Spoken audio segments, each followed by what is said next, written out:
Prólogo. El edificio Armonía. Primera parte. Los cimientos del mal. 1973-1984. Había un tiempo en que el edificio Armonía era solo un sueño arquitectónico garabateado en papel amarillento. Era 1971, y el arquitecto Ernesto Villalobos presentaba sus planos ante el Consejo Municipal con manos temblorosas y una sonrisa que no llegaba a sus ojos. El proyecto era ambicioso. Un bloque residencial de 4 pisos que albergaría a familias trabajadoras en el corazón de una zona industrial en expansión. Sería, según las palabras optimistas del folleto promocional, un oasis de paz y armonía en medio del bullicio urbano. Lo que nadie sabía, lo que ni siquiera Villalobos sabía entonces, era que el terreno elegido tenía una historia enterrada bajo capas de cemento y olvido deliberado. Antes del edificio Armonía, ese lote había sido parte de un vecindario más antiguo. Entre 1890 y 1920, allí se alzaba una hilera de casas de madera de 2 plantas, viviendas modestas para obreros del cercano matadero municipal. Las casas eran estrechas, casi pegadas unas a otras, compartiendo muros y secretos.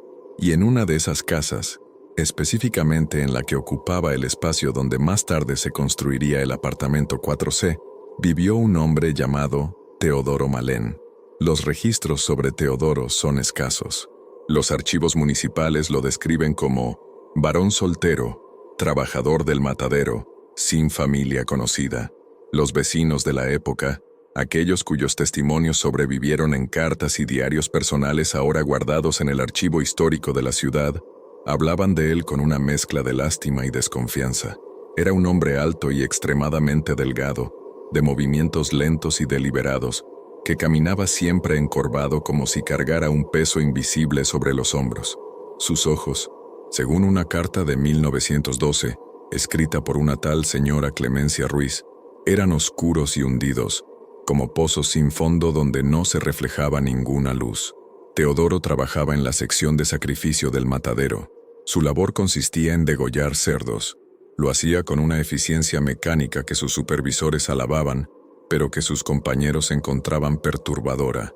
No hablaba mientras trabajaba, no maldecía cuando un animal se resistía, simplemente lo hacía, con la misma expresión vacía con la que pelaba una manzana en su descanso. Pero Teodoro tenía un problema que, en aquella época, nadie entendía del todo. Odiaba el ruido. No era una simple molestia.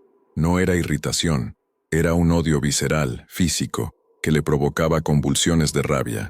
El llanto de los niños del vecindario lo hacía cerrar las ventanas con violencia. Las risas de las parejas jóvenes que paseaban por la calle lo obligaban a taparse los oídos. Y los animales. Los animales eran los peores. Los perros ladrando al atardecer, los gatos peleando en los techos, las gallinas cacareando en los patios traseros. Cada sonido era una aguja clavándose en su cerebro, cada ladrido una ofensa personal contra su existencia. En 1918, los perros del vecindario empezaron a desaparecer. Primero fue el terrier del herrero, un animal pequeño y nervioso que ladraba a las sombras. Luego, el mastín de la viuda Ortega, un perro viejo y amable que se sentaba en el porche cada tarde. Después, los cachorros mestizos de la familia López, 5 criaturas juguetonas que corrían por el callejón. 17 perros desaparecieron en el transcurso de 8 meses. La gente especulaba. Algunos culpaban a los matones del distrito vecino, que robaban animales para las peleas clandestinas. Otros hablaban de una epidemia, de envenenamiento accidental por las ratas que infestaban los desagües. Nadie sospechaba de Teodoro. Era un solitario, sí, pero discreto, invisible.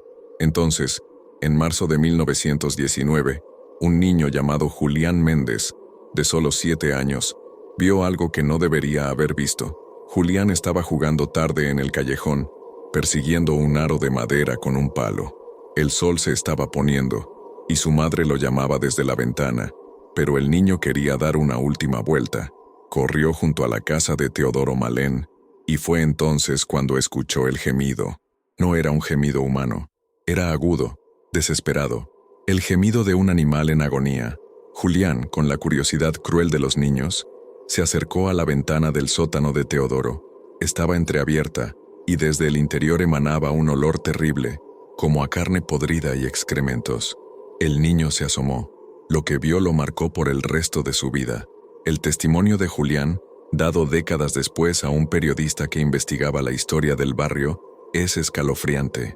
Había jaulas pequeñas de metal oxidado, apiladas contra la pared, y dentro había perros.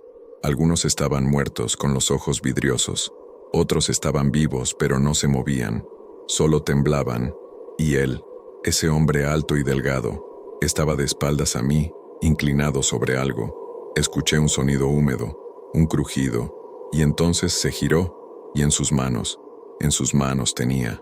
Julián nunca terminó esa frase. Se levantó de la mesa y vomitó.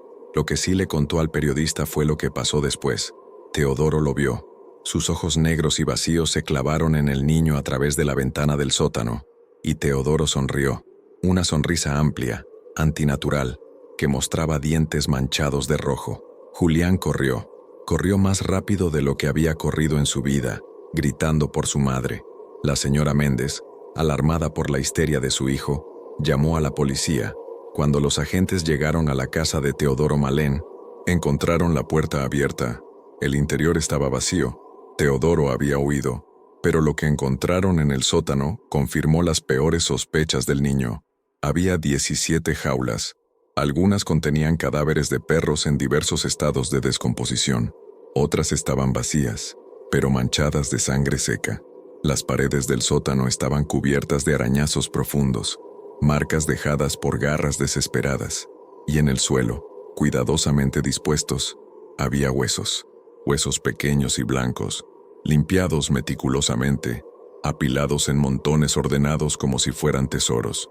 Pero lo más perturbador era un cuaderno de tapas negras que la policía encontró sobre una mesa de trabajo manchada.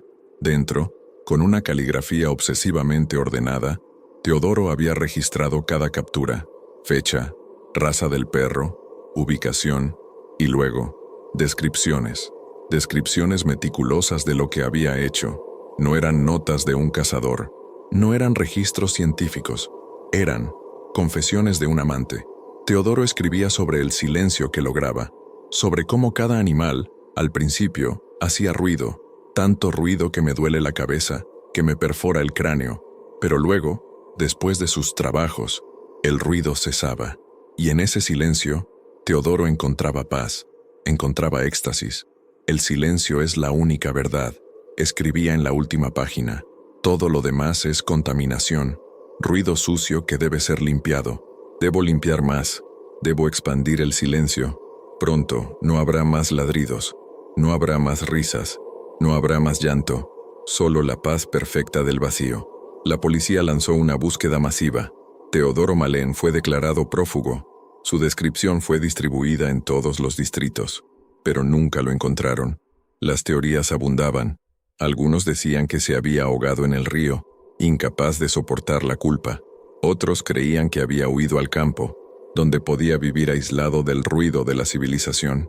Hubo incluso rumores de que había sido linchado por una turba enfurecida de vecinos y su cuerpo arrojado a una fosa común sin marcar. Pero la verdad era otra. Teodoro nunca dejó su casa. 3 días después de la redada policial, un carpintero que trabajaba en la propiedad vecina escuchó un sonido extraño proveniente de las paredes de la casa de Malén. Un arañazo lento, débil, casi imperceptible. Pensando que era un animal atrapado, una ironía cruel dado lo ocurrido, el carpintero abrió una sección de la pared del ático. Dentro, encontró a Teodoro Malén. Estaba vivo, apenas. Se había emparedado a sí mismo en el espacio entre las paredes, llevando consigo solo una botella de agua y el cuaderno negro. Estaba sentado en posición fetal, con los ojos abiertos, mirando fijamente la oscuridad. Demasiado ruido afuera, susurró cuando el carpintero gritó por ayuda. Aquí dentro, aquí es silencioso. Perfecto. Murió antes de que llegara la ambulancia. Oficialmente, de deshidratación y shock. Pero el médico que examinó el cuerpo notó algo extraño. Los dedos de Teodoro estaban destrozados, las uñas arrancadas y sangrando. Había estado arañando la madera desde dentro, no para salir, sino para marcar, para dejar señales. En la pared interior donde había estado sentado, El carpintero encontró palabras grabadas con las propias uñas de Teodoro, letras irregulares y manchadas de sangre. El silencio se queda. El ruido debe morir. Volveré a limpiar. La casa fue demolida en 1920, junto con toda la hilera de edificios de esa calle. El proyecto de modernización urbana que había estado en discusión durante años finalmente se aprobó. El vecindario fue arrasado. Los escombros, incluyendo las vigas ensangrentadas del ático de Teodoro, fueron enterrados bajo toneladas de tierra de relleno. Y durante más de 50 años, nadie volvió a hablar de Teodoro Malén. Segunda parte. El arquitecto del silencio. 1971-1973. Ernesto Villalobos no era un mal hombre. Era, en el peor de los casos, un hombre desesperado. En 1971, su firma de arquitectura estaba al borde de la quiebra. Había invertido todos sus ahorros en proyectos que nunca se materializaron. Había confiado en socios que lo traicionaron. Su esposa lo había dejado, llevándose a sus 2 hijos. Vivía solo en un apartamento diminuto, rodeado de planos rechazados y botellas vacías de whisky barato. El edificio Armonía era su última oportunidad. Si este proyecto fallaba, tendría que cerrar su oficina y buscar trabajo como dibujante en alguna firma más grande, renunciando a sus sueños de dejar un legado arquitectónico. El terreno que había conseguido para el proyecto era una ganga sospechosa. Estaba bien ubicado, cerca de las líneas de transporte público y de una zona comercial en crecimiento, pero los propietarios anteriores lo habían vendido por una fracción de su valor real. Cuando Ernesto preguntó por qué, el agente inmobiliario se encogió de hombros. «Supersticiones», dijo. «La gente del barrio dice que está maldito. Tonterías de viejos. Hace décadas hubo un crimen aquí o algo así, pero los registros se perdieron en el incendio del archivo municipal de 1945. Nadie recuerda los detalles». Ernesto no era supersticioso, no creía en maldiciones. Creía en cimientos sólidos, en estructuras de acero y en códigos de construcción. La construcción del edificio Armonía comenzó en mayo de 1972. Desde el principio hubo problemas. El primer problema fue con los trabajadores. La rotación de personal era altísima. Los obreros renunciaban después de solo unos días, alegando mal presentimiento o atmósfera pesada. Algunos se quejaban de dolores de cabeza constantes al trabajar en el sitio. Otros simplemente dejaban de aparecer, sin dar explicaciones. El capataz, un hombre rudo llamado Santos Quintero, intentaba mantener la moral alta, pero incluso él admitía que había algo extraño. «No es normal», le dijo a Ernesto un día, mientras revisaban los cimientos. «He trabajado en 20 obras y nunca he visto a los hombres tan nerviosos. Dicen que escuchan cosas». «¿Qué tipo de cosas?», preguntó Ernesto molesto. Santos dudó. «Arañazos. Dicen que escuchan arañazos debajo de la tierra cuando cavan para los cimientos. Y voces, susurros. Pero cuando paran las máquinas, no hay nada». Ernesto despidió esas quejas como cansancio y el calor del verano. Presionó para que la construcción continuara a buen ritmo. El segundo problema fue durante la excavación del sótano. Los trabajadores encontraron algo extraño a 2 metros de profundidad, restos de lo que parecían ser estructuras antiguas, vigas de madera podridas, fragmentos de ladrillos y huesos, muchos huesos. Eran pequeños, claramente de animales. El inspector de obra los identificó como restos de perros y gatos, probablemente de décadas atrás. Quizás era un cementerio de mascotas, sugirió, o parte de un antiguo matadero. En todo caso son viejos. No hay problema legal. Podemos continuar. Ernesto ordenó que los huesos fueran retirados y desechados, pero había tantos que el proceso tomó días. Y durante esos días, los trabajadores reportaron pesadillas, sueños con animales aullando en la oscuridad, con ojos amarillos que los observaban desde las sombras. 3 obreros renunciaron después de la misma pesadilla recurrente. Soñaban que estaban atrapados en jaulas de metal, arañando las paredes, mientras una figura alta y delgada los observaba desde las sombras, sonriendo. Para diciembre de 1972, el edificio Armonía estaba terminado estructuralmente. Solo faltaban los acabados interiores. Ernesto, exhausto pero aliviado, celebró con una botella de champán barato en su oficina improvisada en la planta baja. Fue entonces cuando tuvo su primer Encuentro. Era medianoche. Ernesto estaba revisando los planos del cuarto piso, específicamente del apartamento 4C. Había un problema con las medidas. El armario empotrado del dormitorio principal parecía demasiado profundo según los planos originales, pero al medir en persona, el espacio no coincidía. Había casi 1 metro de diferencia. Intrigado, Ernesto subió al 4C con su cinta métrica y una linterna. El apartamento estaba oscuro y olía a pintura fresca y a polvo de yeso. Las ventanas aún no tenían cristales y el viento invernal soplaba a través de los huecos, creando un silbido bajo y constante.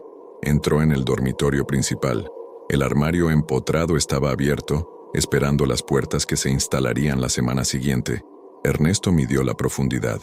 Luego midió la pared exterior. Definitivamente había un espacio muerto. Casi 1,5 metros de vacío entre la pared del armario y la pared exterior del edificio. Error estructural, murmuró. Maldito contratista. Se agachó y golpeó la pared del fondo del armario con los nudillos. Sonaba hueca. Podía sentir corrientes de aire frío filtrándose por las juntas de la madera. Tomó su destornillador y comenzó a aflojar los paneles. Fue entonces cuando lo escuchó. Rask, rask, rask. Venía de dentro del espacio muerto. Un sonido lento, deliberado, arañazos. Ernesto se quedó inmóvil. «¿Hola?», llamó sintiéndose ridículo. El arañazo se detuvo. El silencio que siguió era más aterrador que el sonido. Era un silencio denso, expectante, como si algo al otro lado de la pared estuviera conteniendo la respiración. Ernesto retrocedió lentamente. Su linterna parpadeó, 1 vez, 2 veces, y luego se apagó, dejándolo en una oscuridad absoluta. Y en esa oscuridad sintió algo, una presencia, algo que lo observaba desde el armario vacío, algo que esperaba. Corrió. No lo pensó, simplemente corrió, bajando las escaleras de 2 en 2, hasta que salió del edificio y se encontró jadeando en la calle, bajo la luz de las farolas. Nunca volvió al 4C. Contrató a otro arquitecto para supervisar los acabados finales, alegando compromisos personales. El edificio Armonía se completó en marzo de 1973 y abrió sus puertas a los primeros inquilinos en abril. Ernesto Villalobos se mudó a otra ciudad al mes siguiente.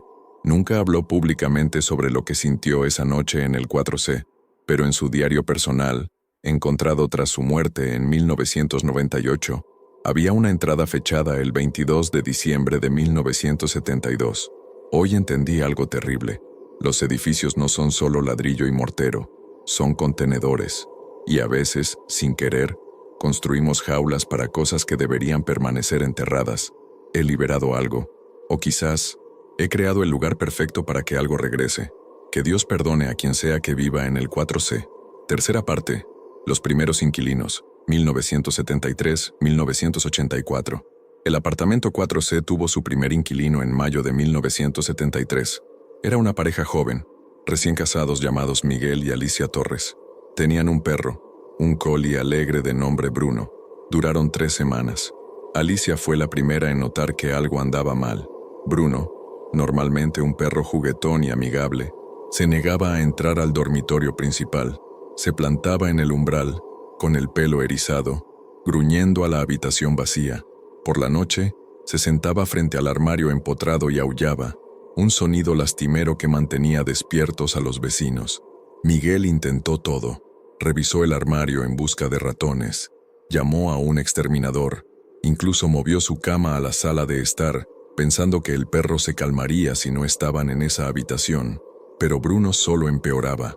La última noche que pasaron en el 4C, Bruno se lanzó contra la puerta cerrada del armario con tanta violencia que se rompió una pata.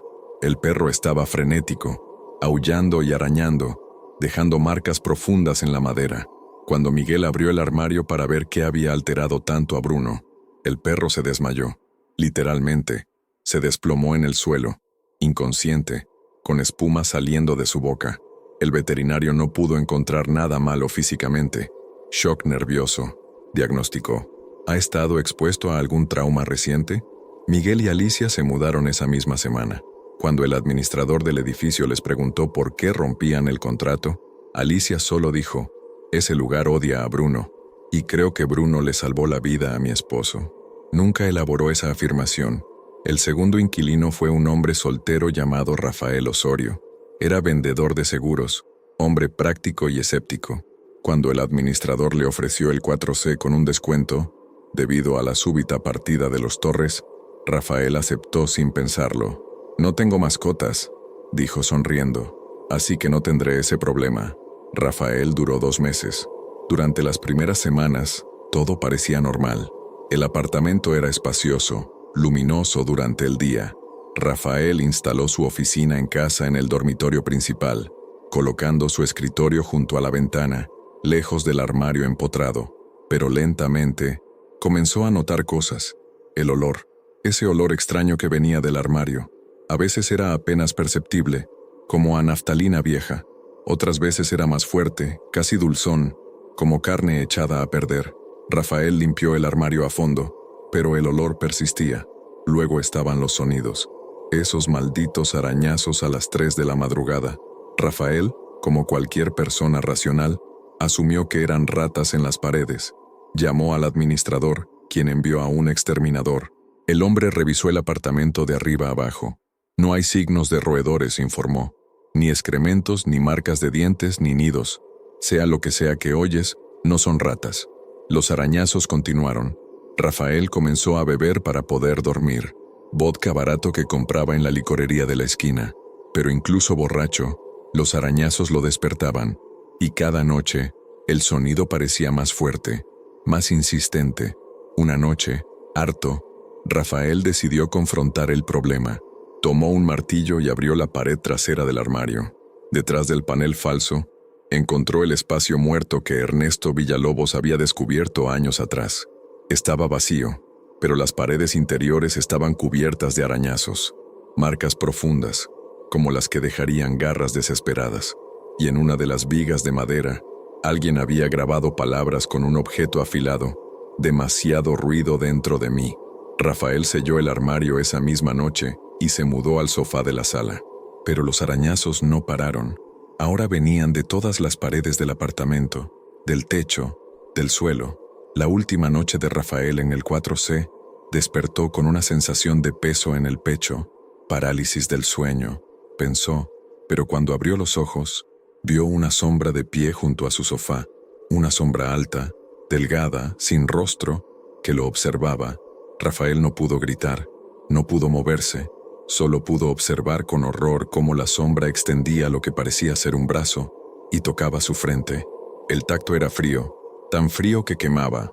Cuando Rafael finalmente pudo moverse, salió corriendo del apartamento en pijama, bajó las escaleras gritando y no paró hasta llegar a la calle.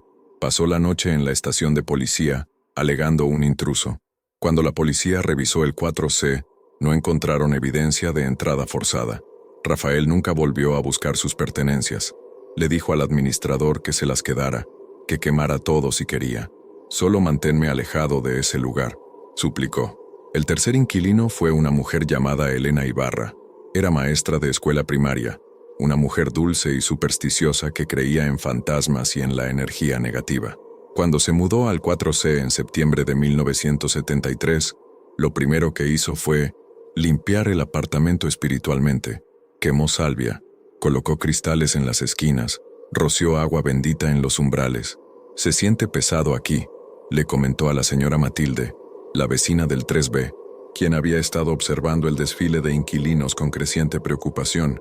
«Pero nada que un poco de luz no pueda arreglar». Elena trajo un gato, una gata calicó llamada Canela, un animal pequeño y cariñoso que le hacía compañía durante las largas noches de corrección de exámenes. Canela odiaba el dormitorio principal. Desde el primer día, la gata se negó a cruzar el umbral. Si Elena intentaba llevarla dentro, Canela se retorcía, arañaba, siseaba como si la estuvieran quemando. Eventualmente, Elena cedió y dejó que Canela durmiera en la sala, pero por las noches, Elena podía escuchar a su gata. Canela se sentaba frente a la puerta cerrada del dormitorio, maullando. No era un maullido de hambre o de aburrimiento, era un maullido de advertencia. Elena comenzó a tener sueños extraños. Soñaba que estaba atrapada en un espacio pequeño y oscuro, arañando las paredes, incapaz de respirar. Soñaba con una voz que susurraba en su oído: «Haces demasiado ruido. Debes callar. Debes estar en silencio. Silencio perfecto». Despertaba empapada en sudor, con Canela acurrucada en su pecho, ronroneando frenéticamente como si intentara ahuyentar algo. El punto de quiebre llegó una noche de octubre. Elena estaba corrigiendo exámenes en la mesa del comedor cuando Canela comenzó a sisear. La gata estaba en el pasillo, arqueada, con el pelo completamente erizado, siseando hacia el dormitorio. Elena se levantó para ver qué pasaba. La puerta del dormitorio estaba entreabierta. Ella estaba segura de haberla cerrado. «¿Hola?», llamó, sintiéndose tonta. La puerta se abrió más, lentamente, como si alguien la empujara desde dentro. Elena sintió el frío antes de ver nada más. Una oleada de aire helado que salió del dormitorio, tan intenso que pudo ver su propio aliento condensarse frente a su rostro. Canela aulló y salió corriendo hacia la puerta de entrada, arañándola desesperadamente. Elena, con las manos temblorosas, encendió las luces del pasillo. La luz parpadeó, y en ese parpadeo, lo vio, una silueta alta y delgada, de pie junto al armario empotrado del dormitorio. No era sólida, era como humo denso, oscuro, que pulsaba lentamente. No tenía rostro, pero Elena sintió que la estaba mirando, y entonces lo escuchó, no con sus oídos, lo escuchó dentro de su cabeza. Tanto ruido en tu mente. Deja que lo silencie. Elena gritó, agarró a Canela, abrió la puerta de entrada y corrió. Al día siguiente, con la luz del día y acompañada por el sacerdote de su iglesia, el padre Domingo, volvió al 4C para recoger sus cosas. El sacerdote bendijo el apartamento, pero incluso él admitió que sentía una presencia perturbadora. «Este lugar no quiere ser purificado», dijo mientras rociaba agua bendita. «Hay algo aquí que se aferra. Algo antiguo y hambriento. Le recomiendo que no vuelva, hija». Elena no necesitó que se lo dijeran 2 veces. Los inquilinos que siguieron a Elena siguieron el mismo patrón. Algunos duraban semanas, otros meses, pero todos se iban. Todos reportaban lo mismo: el frío, los arañazos, los sueños. Y los que tenían mascotas descubrían que sus animales parecían sentir algo que ellos no podían ver. Para 1980, el 4C tenía una reputación. Nadie lo quería. El administrador del edificio, frustrado por la pérdida de ingresos, comenzó a reducir drásticamente el alquiler, pero incluso con los descuentos, era difícil encontrar inquilinos dispuestos a quedarse. Y luego, en 1984, llegó él, el último inquilino antes del protagonista de nuestra historia, el hombre que la señora Matilde recordaría como callado y que no le gustaban los animales. Su nombre era Arturo Vega, y él no estaba asustado por el 4C. De hecho, desde el momento en que entró al apartamento, sintió algo que no había sentido en años: familiaridad. El frío del armario no lo molestaba. Los arañazos nocturnos no lo despertaban. La sombra que había aterrorizado a inquilinos anteriores. Arturo la sentía, pero no como una amenaza. La sentía como un eco, un reflejo, algo que resonaba con algo dentro de él. Arturo Vega era, como Teodoro Malén había sido décadas atrás, un hombre que odiaba el ruido. Y en el 4C, rodeado por el silencio denso y expectante del apartamento maldito, Arturo finalmente encontró su hogar. Pero esa es otra historia. Una historia que termina con huesos pequeños envueltos en una manta podrida, escondidos detrás de un panel falso. Cuarta parte. Arturo Vega y el Pacto del Silencio. 1984, presente. Arturo Vega llegó al edificio Armonía en una tarde gris de febrero de 1984. No tenía muchas pertenencias. Una maleta de cuero gastado, 3 cajas de cartón con libros y ropa, y una mirada vacía que hacía que la gente apartara la vista instintivamente. El administrador del edificio, el señor Campos, un hombre rechoncho que había visto pasar demasiados inquilinos por el maldito 4C, estudió a Arturo con una mezcla de alivio y aprensión. El apartamento llevaba vacío casi 6 meses. Las pérdidas económicas eran insostenibles. «El 4C está disponible», dijo Campos, pasándole las llaves con dedos temblorosos. «El alquiler es muy accesible, pero debo advertirle que algunos inquilinos anteriores han reportado inconvenientes». Arturo tomó las llaves sin inmutarse. ¿Qué tipo de inconvenientes? Campos se aclaró la garganta. Ruidos, en las paredes. Algunos dicen que es la tubería, otros piensan que son las ratas. Y, dudó, el apartamento tiene fama de ser frío, especialmente el armario del dormitorio principal. No me molesta el frío, respondió Arturo con una voz plana, monótona, ni los ruidos. De hecho, prefiero el silencio. Hubo algo en la manera en que dijo esa última palabra que hizo que Campos sintiera un escalofrío recorriéndole la espalda. Pero necesitaba llenar ese apartamento. Necesitaba el dinero.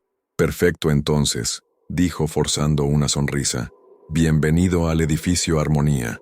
La ironía del nombre no se le escapó a Arturo. Arturo Vega no era como los inquilinos anteriores.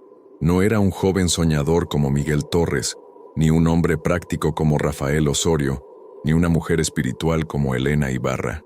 Arturo era otra cosa. Desde niño, había sido diferente. Mientras otros niños jugaban ruidosamente en los patios de la escuela, Arturo se sentaba solo en las esquinas, tapándose los oídos.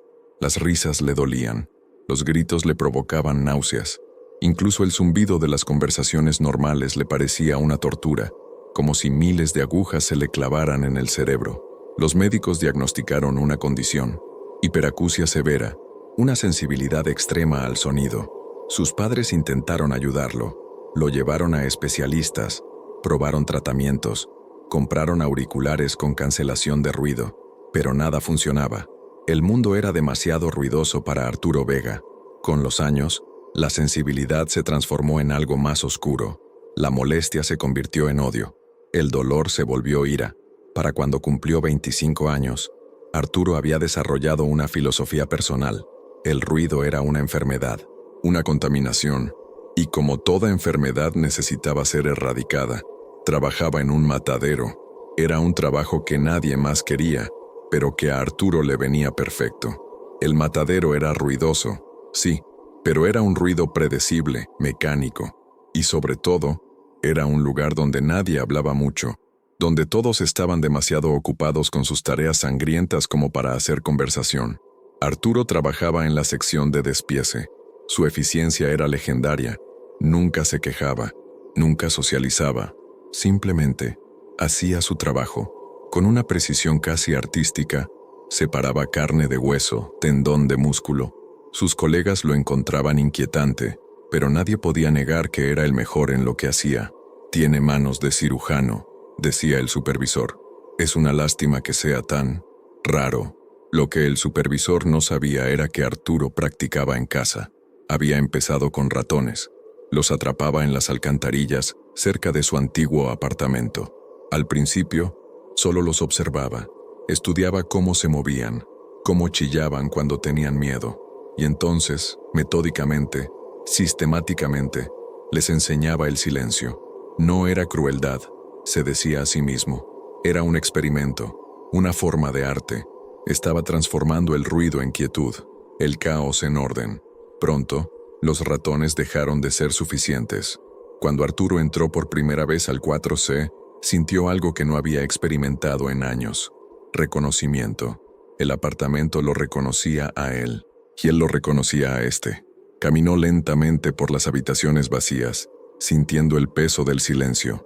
No era un silencio normal, era denso, hambriento, expectante, como si el apartamento hubiera estado esperando a alguien como él. Llegó al dormitorio principal.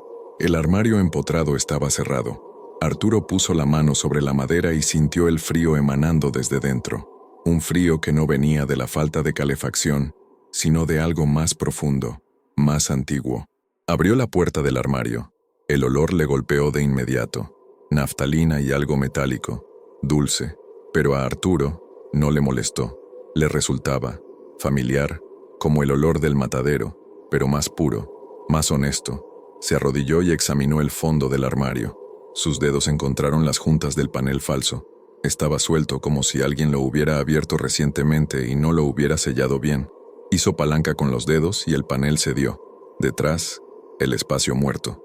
Arturo metió la linterna. El haz de luz reveló las paredes arañadas, las marcas profundas dejadas por garras desesperadas. Vio las palabras grabadas. demasiado ruido dentro de mí. Una sonrisa lenta se extendió por su rostro. Era la primera vez que sonreía en meses. Sí, susurró al vacío. Entiendo. Y entonces sintió la presencia. No la vio, no la escuchó, pero la sintió. Algo en el espacio muerto, algo que no era aire ni polvo, algo consciente, algo que esperaba. Arturo no sintió miedo, sintió curiosidad. ¿Quién eres?, preguntó en voz baja. La respuesta no vino en palabras, vino en sensaciones, frío, hambre y sobre todo, odio. Un odio profundo, visceral, dirigido hacia el ruido del mundo, hacia el caos de la vida. Era el mismo odio que Arturo sentía. «Podemos ayudarnos», dijo Arturo, y no estaba seguro de si hablaba consigo mismo o con la cosa en el armario. «Tú necesitas algo, y yo puedo dártelo. Puedo traerte el silencio que buscas». El frío en el armario se intensificó. No era rechazo, era aceptación. Arturo Vega había encontrado su propósito. Los vecinos del edificio Armonía empezaron a notar cambios sutiles después de que Arturo se mudara al 4C. El edificio siempre había sido silencioso, pero ahora el silencio era diferente, más pesado, más opresivo. La gente hablaba en susurros en los pasillos, sin saber muy bien por qué, y los animales del vecindario empezaron a desaparecer. Primero fue Mishi, el gato atigrado de la señora López del segundo piso. Desapareció una noche de marzo y nunca volvió. Luego fue Sultán, el pastor alemán del portero, que se escapó de su correa durante un paseo y jamás se le volvió a ver. En los siguientes 6 meses, desaparecieron 16 mascotas del vecindario circundante. Los dueños pegaron carteles, llamaron a las perreras. Algunos incluso contrataron detectives privados, pero no había rastro de los animales. La señora Matilde del 3B, que había vivido en el edificio desde su inauguración y había visto el desfile de inquilinos del 4C, empezó a sospechar. Había algo en la manera en que Arturo Vega caminaba, en cómo miraba a los perros en la calle con esos ojos fríos y calculadores. Una noche, ella escuchó algo. Eran casi las 3 de la mañana. Matilde se había despertado para ir al baño cuando escuchó un sonido que venía del piso de arriba, del 4C. No era el arañazo que los inquilinos anteriores habían reportado. Era un gemido animal, débil, desesperado. Matilde se quedó paralizada en su cama escuchando. El gemido duró apenas unos segundos. Y luego, silencio, un silencio absoluto. Al día siguiente, vio a Arturo bajando las escaleras con una bolsa de basura negra. La bolsa era pesada. Se notaba por la manera en que tensaba sus brazos. Y había algo húmedo manchando el fondo de la bolsa. Algo oscuro y viscoso. Arturo la vio mirando. Le sostuvo la mirada un momento, con esos ojos vacíos, y luego sonrió. Una sonrisa pequeña, casi imperceptible. «Buenos días, señora Matilde», dijo con voz educada. «Hermoso día, ¿verdad?». Matilde no pudo responder. Solo asintió débilmente mientras Arturo salía del edificio con su bolsa. Esa tarde, el gato de los Ramírez del primer piso, un siamés llamado Princesa, desapareció. Arturo no era descuidado. Sabía que las desapariciones atraerían atención eventualmente, pero no podía parar, porque había descubierto algo maravilloso. Cada vez que traía un animal al 4C, cada vez que realizaba su trabajo en el espacio del armario, la cosa que habitaba allí crecía, se fortalecía, y a cambio le daba a Arturo algo que nunca había tenido: paz mental. Cuando estaba cerca de la presencia del armario, el ruido del mundo se desvanecía. Los sonidos que normalmente le taladraban el cerebro se volvían soportables. Era como si la cosa consumiera el ruido a su alrededor, creando una burbuja de silencio perfecto. Arturo se volvió adicto a esa sensación. Su ritual era siempre el mismo. Capturaba a un animal, perros callejeros, gatos vagabundos, a veces mascotas que tenían la mala suerte de estar en el lugar equivocado. Los llevaba al 4C de noche cuando todos dormían. Los metía en el armario, en el espacio muerto, y allí, en la oscuridad, con la presencia observando, Arturo les enseñaba el silencio. No era rápido, era metódico, artístico. Usaba las mismas técnicas que empleaba en el matadero, pero con más cuidado, más atención, porque esto no era trabajo, esto era devoción. Los animales arañaban las paredes, gemían, Intentaban escapar, pero eventualmente siempre llegaba el silencio. Y cuando llegaba, Arturo sentía la presencia en el armario, satisfecha, como si se alimentara no solo del miedo y del dolor, sino del acto mismo de transformar el ruido en quietud. Los huesos, limpios y blancos, los guardaba en el espacio muerto, como ofrendas, como trofeos. Pero había un problema que Arturo no había anticipado. La presencia en el armario no se contentaba con los animales para siempre. Con cada ofrenda, la cosa crecía no solo en poder, sino en hambre. Y su hambre evolucionaba. Arturo comenzó a tener sueños. Sueños donde la presencia le hablaba, no con palabras, sino con imágenes. Le mostraba recuerdos que no eran suyos, recuerdos de un hombre alto y delgado, caminando por calles antiguas, recuerdos de un sótano lleno de jaulas, recuerdos de un placer oscuro al ver el terror en ojos que no podían comprender, los recuerdos de Teodoro Malén, y Arturo entendió, la presencia en el armario no era un demonio, no era un fantasma en el sentido tradicional, era un eco, una grabación psíquica de Teodoro Malén, de su odio, de su hambre por el silencio. Teodoro había sido tan consumido por su obsesión que, al morir emparedado en su propia casa, parte de él se había quedado. Se había anclado al terreno esperando, y cuando construyeron el edificio Armonía sobre ese terreno maldito, cuando crearon el apartamento 4C exactamente donde había estado el ático de Teodoro, la presencia encontró un nuevo hogar, un nuevo armario, un nuevo espacio para habitar. Había estado esperando a alguien como ella, alguien que compartiera su hambre, alguien como Arturo Vega. Escribo esto, no sé, supongo que para desahogarme, para advertir a alguien, para sentir que no me volví loco. Lo que voy a contar es real, y me pasó a mí. Si crees que estoy inventando, cierra esto y sigue con tu vida. Pero si alguna vez has sentido que algo te observa desde la esquina de tu habitación, o si tu perro se queda ladrando a una pared vacía, quédate, porque tu mascota podría ser lo único que se interpone entre tú y eso. Todo esto me pasó hace 6 meses, y todo empezó, como suele pasar, con una oferta demasiado buena para ser verdad. Me mudaba, mi trabajo anterior había cerrado, y el nuevo pagaba menos, mucho menos. Necesitaba reducir costos drásticamente, y mi lujoso, léase, normal, apartamento era el primer sacrificio. Después de semanas de buscar en los listados más deprimentes, encontré esta joya, el edificio Armonía. Era un nombre irónico para un bloque de concreto de los años 70, encajonado en una calle lateral que olía perpetuamente a asfalto húmedo y basura. Pero el alquiler era casi un 60% más bajo que el promedio de la zona. El apartamento en sí, el 4C, estaba bien, tenía carácter. El suelo de madera crujía como si tuviera dolor de artritis con cada paso. La pintura de las paredes era de un color beige enfermizo que se descascaraba cerca de las ventanas. La cocina era diminuta, con electrodomésticos de un amarillo pálido, pero era grande, más grande de lo que esperaba por el precio, y estaba en el último piso, tranquilo, o eso pensé. La primera noche, noté el silencio. No era la paz de un suburbio, era un silencio denso, pesado, como si el aire mismo estuviera conteniendo la respiración. Me dije que era solo el aislamiento del edificio. Me dije que estaba cansado por la mudanza. Me fui a dormir con el sonido de mis propios latidos retumbando en mis oídos. El segundo día, lo vi. Al volver del trabajo, cargando una bolsa de supermercado, sentí ojos en mi nuca. Miré hacia el callejón que separaba mi edificio del siguiente. Allí, sentado sobre un contenedor oxidado, había un gato. Era completamente negro, tan oscuro que parecía absorber la poca luz del atardecer. Estaba flaco, con los huesos de la cadera marcados bajo el pelaje, y una oreja estaba ligeramente rasgada. Pero no era su apariencia lo que me inquietaba. Eran sus ojos.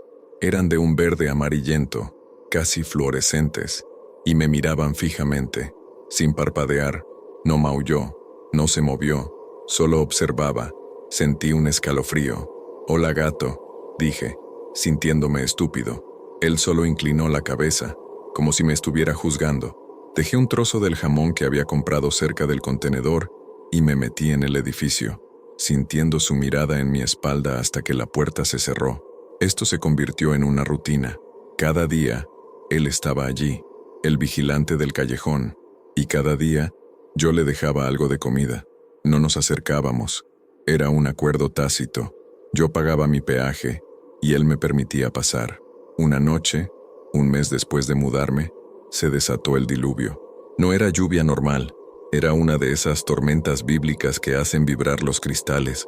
Llegué a casa empapado, y allí estaba él, temblando bajo el escaso refugio de un alféizar, pero aún en su puesto. Me miró, y por primera vez dejó escapar un maullido lastimero.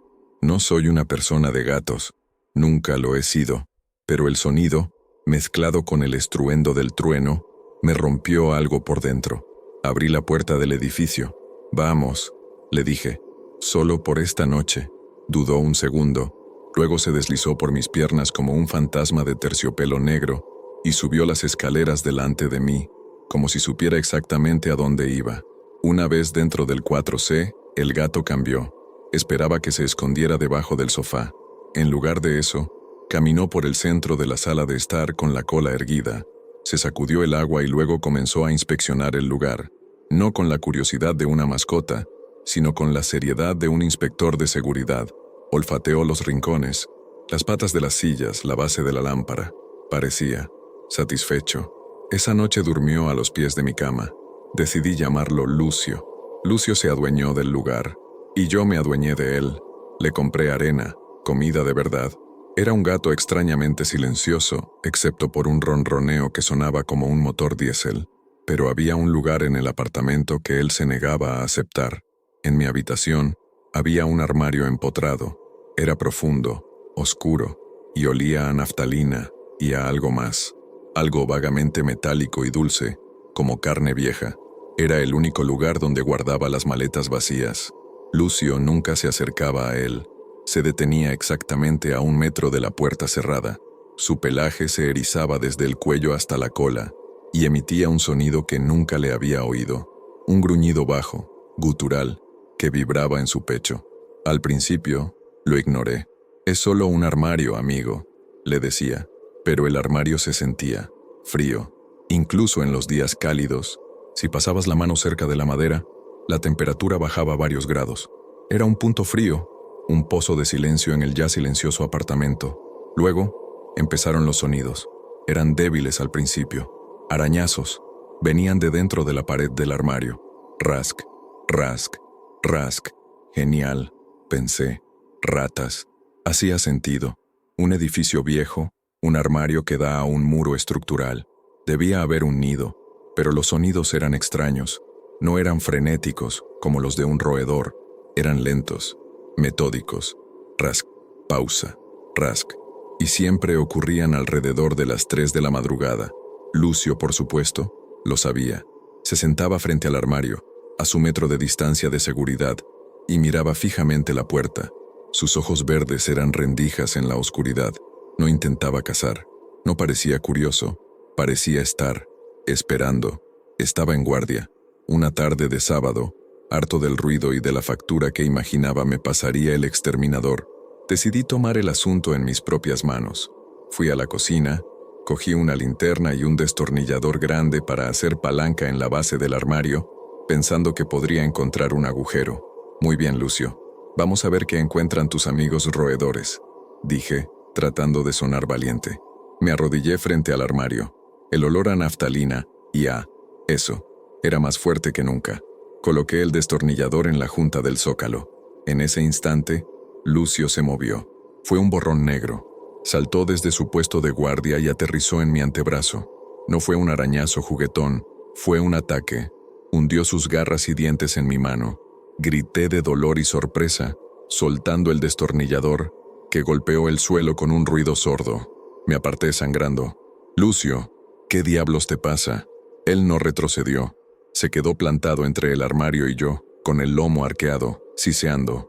No a mí. Siseaba a la puerta de madera. La intensidad de su reacción me heló la sangre más que el propio arañazo. Me miró una vez, con esos ojos de advertencia, y luego volvió su atención a la puerta. El mensaje era claro. «No abras eso». Estaba temblando. Limpié la sangre, me puse una venda y decidí dejar la carpintería para otro día. El gato me había asustado, pero también me había hecho dudar. ¿Qué estaba defendiendo? ¿O de qué me estaba protegiendo? Unos días después, mientras sacaba la basura, coincidí en el ascensor con la señora Matilde, del 3B. Era una mujer diminuta, encorvada, con ojos agudos que parecían saber más de lo que decían. Hablamos del clima, de la administración del edificio. Tratando de sonar casual, mencioné mi problema. Creo que tengo ratas en las paredes del armario del dormitorio. Dije, hacen un ruido terrible por la noche. La señora Matilde dejó de sonreír. Su rostro se volvió pálido y tenso. Agarró el carrito de la compra con más fuerza. ¿En el 4C? Susurró. Asentí. Ella miró a su alrededor en el ascensor vacío antes de hablar.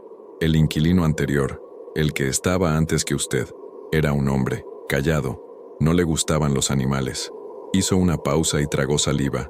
Recuerdo que se quejaba. Decía que hacían demasiado ruido. El ascensor llegó a la planta baja.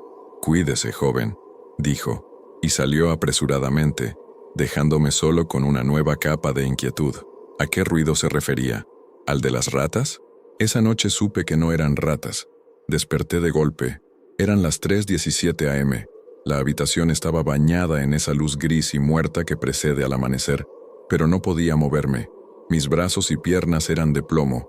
Mi pecho estaba oprimido, como si alguien estuviera sentado sobre mí. Parálisis del sueño. La había tenido antes, pero esto era diferente. No podía girar la cabeza, pero mis ojos se movían frenéticamente. Y entonces la vi, cerca del armario. No era una persona, era una sombra, pero era una sombra oscura. Más oscura que la propia oscuridad de la habitación. Era alta, llegando casi al techo, y no tenía una forma definida, como humo denso y aceitoso. Se estaba formando, pulsaba lentamente, y con cada pulsación, el frío en la habitación se intensificaba. El silencio era total, excepto por un zumbido bajo, casi inaudible, que parecía venir de dentro de mi cráneo. Intenté gritar, intenté mover un dedo. Nada. El pánico era una ola de hielo subiendo por mi garganta. La sombra se movió, deslizándose por la pared hacia mi cama. No tenía rostro, pero yo sentía que me estaba mirando. Y entonces, oí a Lucio. No estaba en la habitación. Yo había cerrado la puerta, pero lo oí en la sala de estar. No era un maullido, era un grito, un alarido agudo, furioso, lleno de terror y desafío. Sonó como si algo grande se estrellara. Un segundo después, oí el sonido inconfundible de un vaso de vidrio rompiéndose contra el suelo. El ruido me sacó del trance. Jadeé, sentándome de golpe en la cama. La sensación de peso desapareció. La sombra se había ido. La habitación estaba vacía. Solo quedaba el frío y el olor a ozono.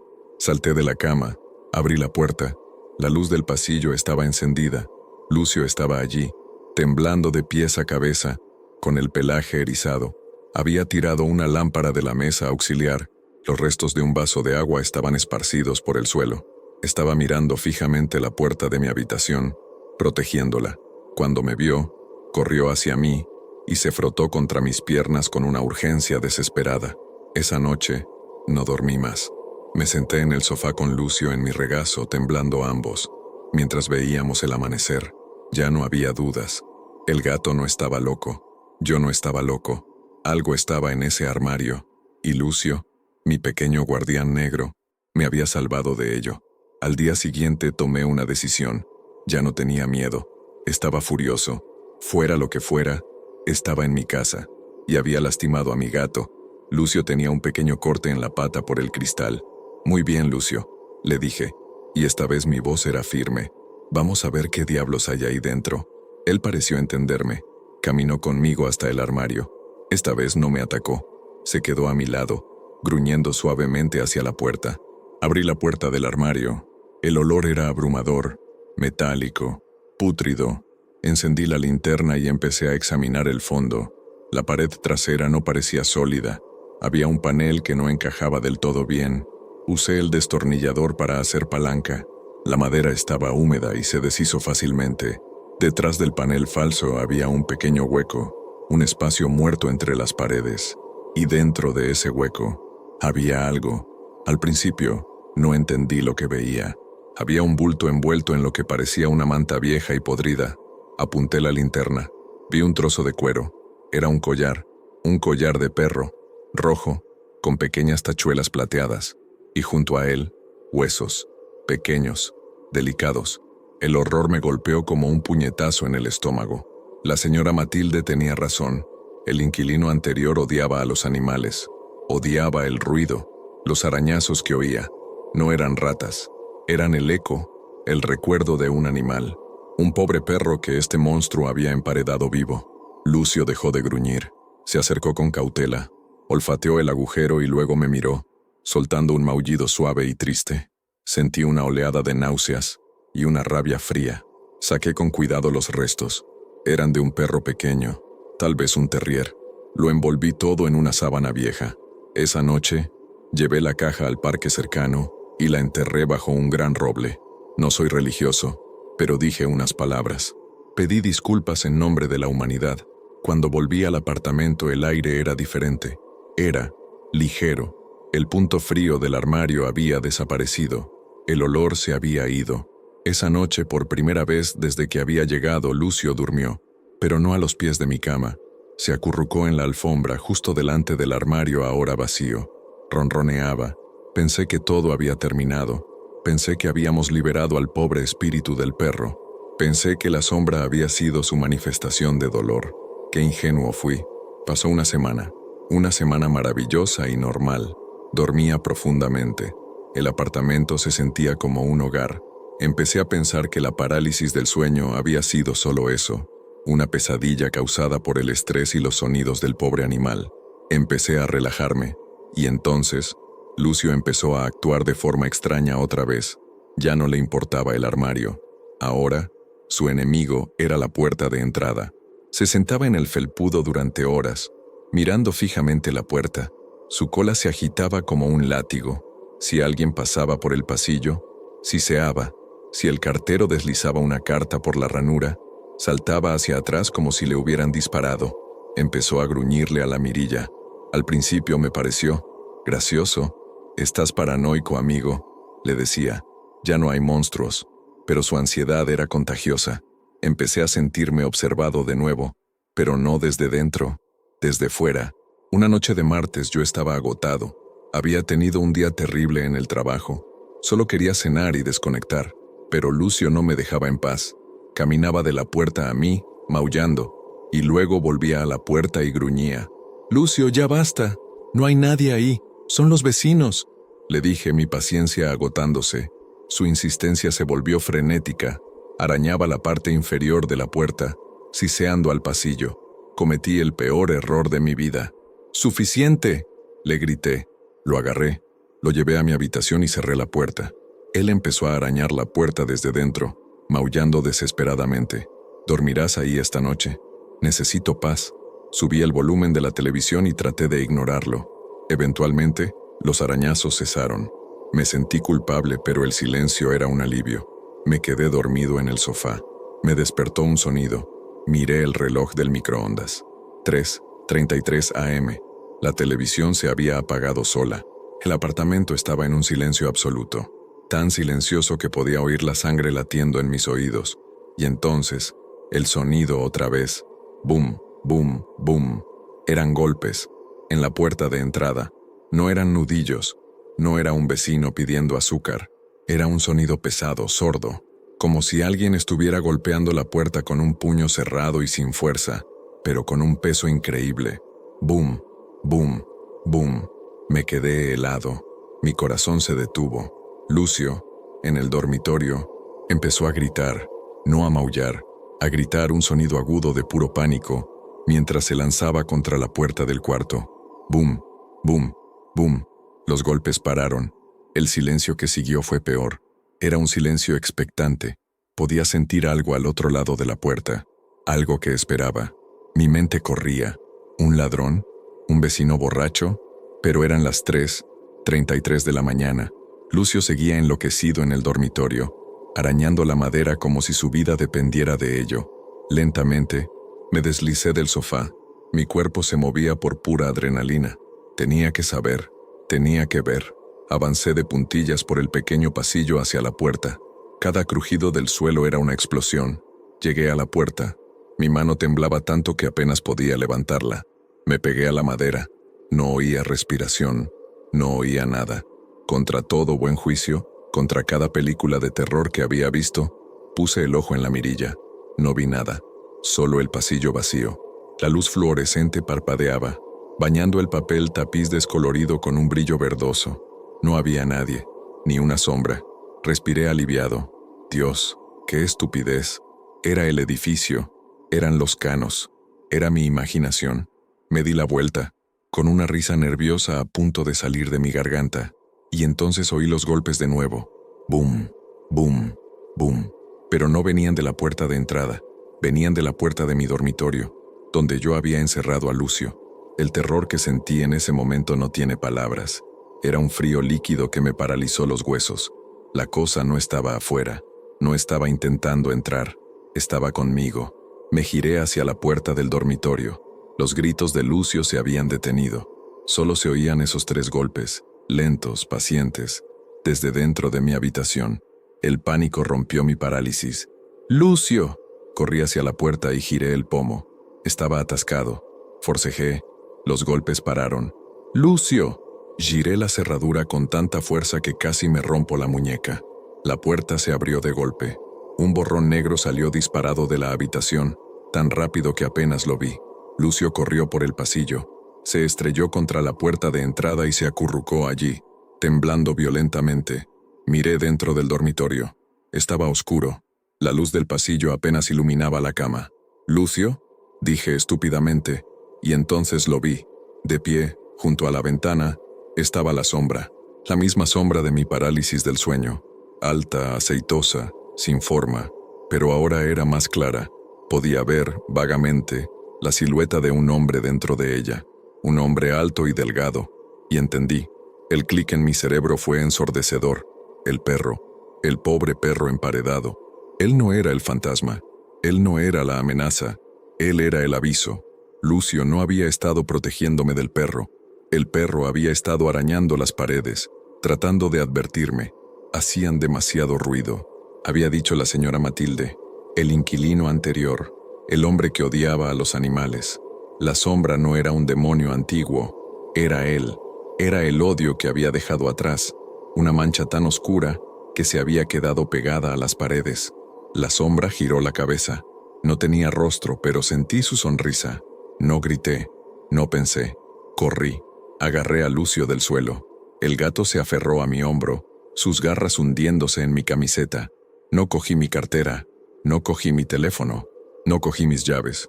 Abrí la puerta de entrada y bajé las escaleras corriendo, de 3 en 3, con el gato negro aferrado a mi cuello. No paré hasta que estuve en la calle, bajo la luz de una farola, jadeando, con el corazón queriendo salirse del pecho. Nunca volví. Dejé todo atrás. Mi ropa, mis muebles, mi depósito. Llamé al trabajo al día siguiente desde un teléfono público y renuncié. Dormí en un motel barato durante una semana antes de llamar a un amigo y pedirle que me dejara quedarme en su sofá, a 2 ciudades de distancia.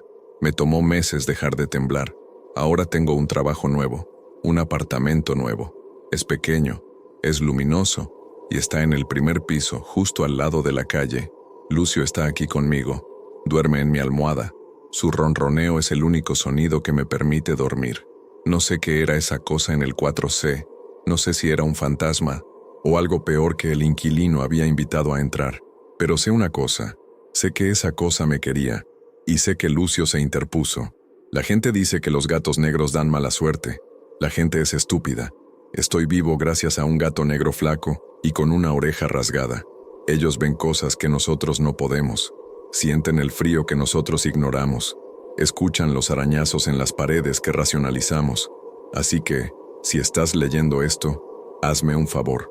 Si tu perro ladra a la nada, o tu gato sisea a una puerta cerrada, no lo calles, no lo encierres. Hazle caso, porque hay sombras en el mundo que son más oscuras que la noche, y a veces, lo único que te protege es un par de ojos verdes que vigilan en la oscuridad. Nunca, jamás, dejes de escuchar a un gato negro. Epílogo. El frío que llevas dentro. Han pasado 6 meses. 6 meses desde que bajé corriendo esas escaleras a las 3 de la madrugada, con Lucio aferrado a mi cuello y el eco de mi propio corazón roto resonando en mis oídos. 6 meses desde que dejé todo atrás, mi ropa, mis libros, mi identidad, todo sacrificado en el altar de un apartamento barato en el 4º piso. Escribo esto desde otra ciudad, un lugar a 500 kilómetros del edificio Armonía. Mi nuevo apartamento no se parece en nada al 4C. Es pequeño, es moderno, las paredes son blancas, no de ese beige enfermizo. Está en el piso 12, con ventanas enormes que dejan entrar el sol. No hay armarios empotrados, no hay callejones oscuros, no hay olor a naftalina y metal viejo. El silencio aquí es diferente, es un silencio limpio. El zumbido de la ciudad abajo, el ruido blanco del refrigerador. Y Lucio está aquí. Durante el primer mes fue mi sombra. No se separaba de mí. Si yo iba al baño, él esperaba junto a la puerta. Si yo cocinaba, se sentaba en el tapete de la cocina. Dormía sobre mi pecho, con sus pequeñas garras enganchadas en mi camiseta, como si temiera que yo desapareciera si me soltaba. Y yo estaba roto. Tuve pesadillas durante semanas. Me despertaba gritando, empapado en sudor, buscando a tientas en la oscuridad la forma sólida y cálida de Lucio, mi única ancla en la realidad. Publiqué mi historia, la que ustedes acaban de leer. La escribí en un foro, usando una red pública, sintiendo la necesidad catártica de advertir a otros, dejar constancia. La gente comentó. Algunos me creyeron, compartieron sus propias historias de puntos fríos y mascotas protectoras. Otros me llamaron loco, un escritor de ficción más. Me daba igual. Yo sabía lo que había visto. Sabía de lo que había escapado. Poco a poco, la vida empezó a aparecer. Normal. Encontré un trabajo de medio tiempo en una librería. Empecé a dormir noches enteras. Lucio también empezó a relajarse. Volvió a explorar, a tomar siestas al sol junto a la ventana. Su pelaje recuperó el brillo. Dejó de mirarme con esa desesperación y volvió a mirarme con esa familiar arrogancia de gato. Pensé que habíamos ganado. Pensé que habíamos sobrevivido. Pensé que, al abandonar el lugar, habíamos roto el vínculo. ¡Qué idiota fui! El horror no siempre es un golpe en la puerta a las 3:33 am. A veces, es un susurro. A veces, es un cambio tan lento que no lo notas hasta que es demasiado tarde. Comenzó hace unas 3 semanas, con el frío. Era una noche cálida de finales de primavera, pero me desperté temblando. La calefacción estaba puesta, pero yo tenía un frío que me calaba los huesos. Un frío húmedo, estancado. Un frío que me resultaba familiar. Me senté en la cama. Lucio estaba a los pies, pero no dormía. Estaba sentado, erguido como una estatua egipcia, mirándome fijamente. Sus ojos verdes eran 2 luces de advertencia en la oscuridad. «¿Qué pasa, amigo?», le susurré. Él no maulló, solo inclinó la cabeza, y luego, muy lentamente, miró hacia la esquina de la habitación. La esquina estaba vacía, no había sombras, no había nada, pero cuando miré, el vaho de mi propia respiración se condensó frente a mi cara. «Es solo una corriente de aire», me dije. Cerré la ventana aunque estaba sellada. Me metí bajo las sábanas, pero no pude volver a calentarme. Al día siguiente, las cosas se pusieron raras. Estaba en el baño, cepillándome los dientes. Mi nuevo baño es brillante, lleno de espejos, y odio los espejos. Me enjuagué la boca y levanté la vista. Por una fracción de segundo, la persona que me devolvía la mirada no era yo. Era yo, pero mal. La geometría estaba equivocada. Mi reflejo parecía más alto, más delgado. Sus hombros estaban encorvados de una manera extraña, y sus ojos eran oscuros, hundidos, vacíos, y estaba sonriendo, una sonrisa amplia, antinatural, que no llegaba a esos ojos muertos. Parpadeé, y se había ido. Era solo yo, cansado, pálido, con restos de pasta de dientes en la comisura de los labios. Me reí, una risa nerviosa, demasiado café, demasiadas pocas horas de sueño. Salí del baño. Lucio estaba en el pasillo, pero no me estaba esperando a mí. Estaba arqueado, siseando. No a mí. Estaba siseando a la puerta cerrada del baño, a mi reflejo. Esa noche, tapé el espejo del baño con una toalla. Lucio Empezó a sisearle a la pantalla apagada del televisor, a la superficie negra y brillante del microondas, al reflejo distorsionado en la tetera de metal. Dejó de dormir a los pies de mi cama. Volvió a dormir sobre mi pecho, pero ya no era para buscar consuelo, era para vigilar. Se acostaba mirándome, gruñendo suavemente en su garganta cada vez que yo me movía en sueños. El olor volvió. No era constante, venía en ráfagas. Ese olor a ozono, a metal oxidado y a algo dulce y podrido. El olor del armario. Lo olía en el ascensor, en mi coche. Una vez estaba hablando con un cliente en la librería y el olor me golpeó tan fuerte que tuve que disculparme e ir al baño a vomitar. La sombra que había dejado en el 4C no se había quedado allí. No estaba atada a los ladrillos y al yeso. Estaba atada a mí. El perro emparedado no era la fuente, era el ancla, era la batería, y el inquilino anterior, el hombre que odiaba el ruido, él era el parásito. Y cuando yo saqué esos huesos, cuando le di paz al perro, rompí la única atadura que mantenía al parásito en ese edificio. Lo liberé, y se aferró a lo único vivo que había cerca, a mí. Hace una semana recibí un mensaje privado en el foro donde publiqué mi historia. Era de un usuario nuevo, Testigo 3B. Leí tu historia, decía. Mi madre era Matilde, la mujer que mencionaste en el ascensor. Ella falleció hace 2 meses. Sentí un escalofrío. Le di el pésame. Su respuesta llegó de inmediato. Gracias, pero no te escribo por eso. Te escribo porque mi madre me contó más sobre el 4C, sobre el hombre que vivió allí antes que tú. No era solo un hombre callado que odiaba a los animales. Era algo más. Mi corazón latía con fuerza. ¿Qué quieres decir? Mi madre era religiosa, creía en cosas. Decía que ese hombre practicaba algo, que no solo mató al perro de su vecino, lo usó, que se alimentaba del miedo de las criaturas que torturaba, que no murió de causas naturales.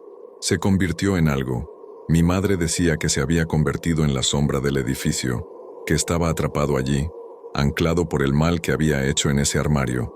Tragué saliva. Cuando enterré los huesos del perro, ¿lo liberé? La pausa antes de su respuesta fue la más larga de mi vida. Mi madre siempre dijo que si esa cosa alguna vez salía del 4C, no buscaría otro lugar, buscaría otro huésped.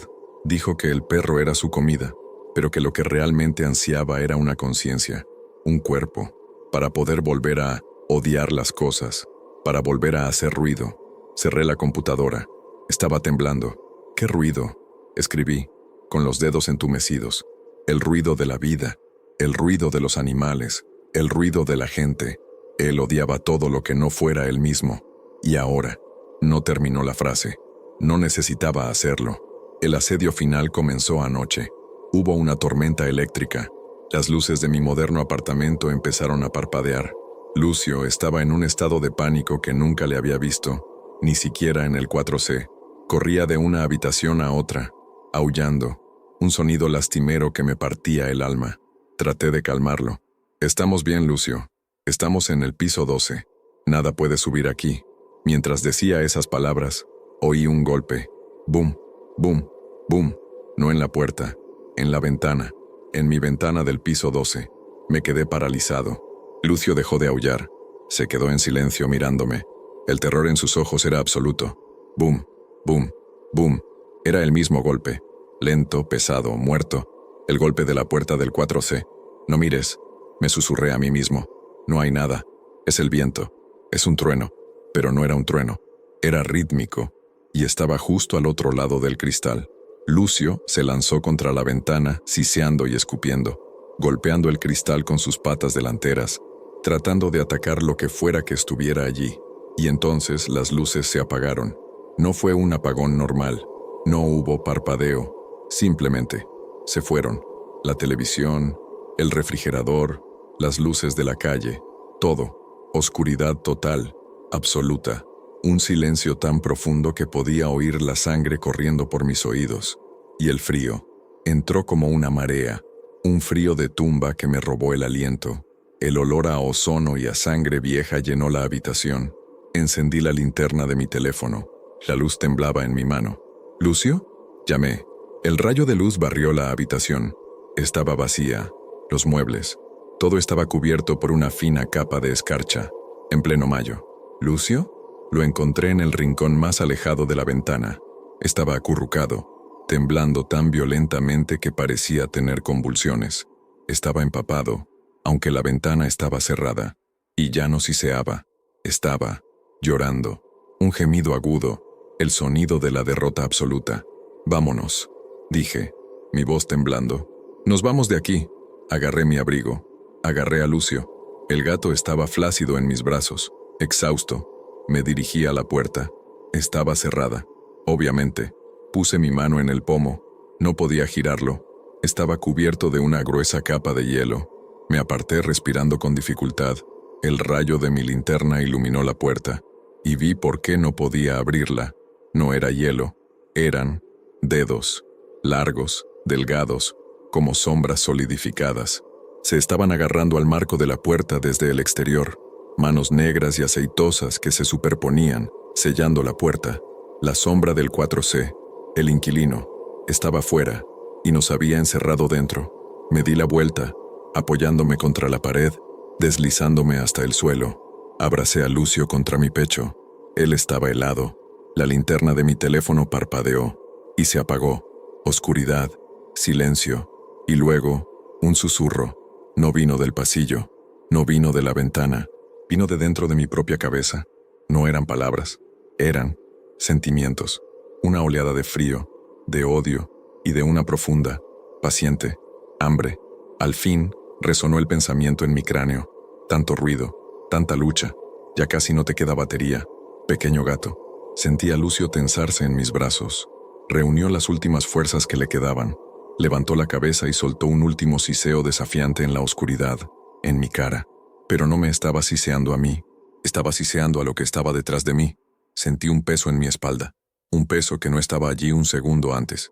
Sentí un aliento frío en mi nuca, que olía a tierra de tumba y a monedas viejas. Y luego, la peor sensación de todas. El frío desapareció. De repente me sentí bien, cálido, fuerte. El pánico se desvaneció, reemplazado por una calma vacía. Las luces de emergencia del pasillo del edificio se encendieron, arrojando una débil luz roja bajo la puerta. Lucio saltó de mis brazos, aterrizó a unos metros de distancia y me miró, y empezó a retroceder, arqueado, siseando, con un terror que nunca le había visto. Estaba siseándome a mí. «¿Lucio?», dije, pero mi voz no sonaba bien. Sonaba más profunda, más plana, como si viniera de muy lejos. Me levanté, no sentía las piernas. Miré mis manos bajo la luz roja. Parecían pálidas y largas. Mis dedos parecían tan largos.